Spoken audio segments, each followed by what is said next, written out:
ازيكم يا شباب عاملين ايه؟ أعرفكم بنفسي. أول حاجة أنا يوسف سامح، طالب زيكم عادي جدا في حاسبات.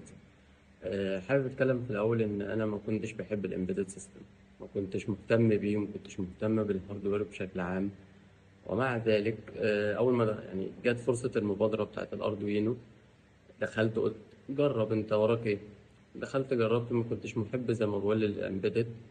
لا، لقيت ان الشرح جميل جدا، لقيت انه التاسكات فعلا مفيدة، لقيت انه فيه اهتمام بالتفاصيل، لقيت فيه اهتمام في الشرح، اهتمام في التاسكات، اهتمام بالمتابعة على الجروب. لقيت انه فعلا الباشمهندسين اللي موجودين معانا في الجروب مهتمين جدا. الباشمهندس اللي بيشرح شرحه جميل جدا. انا ما كنتش متخيل ان انا في يوم من الايام ممكن احب الامبيدد، ومع ذلك حبيت الامبيدد بشكل يعني اتغيرت جامد يعني زي ما بيقولوا. فحابب أقول لكم أنتوا استغلوا الفرصة دي جدا، دي فرصة بتيجي مرة في العمر كده، بتيجي مرة كده وخلاص وبتروح.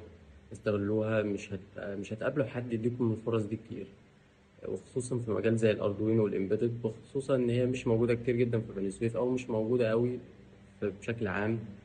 فاستغلوها، اهتموا بالتاسكات. طبعا المجال كبير جدا والمجال يعني واسع، والروبوتك بشكل عام موفرين كل حاجة، من أول التاسكات، من أول الشرح، من أول جودة الشرح نفسها، والاهتمام بالتفاصيل، والاهتمام كمان لو حد عنده أي استفسار في الجروب بيسأل وبنجاوب عليه.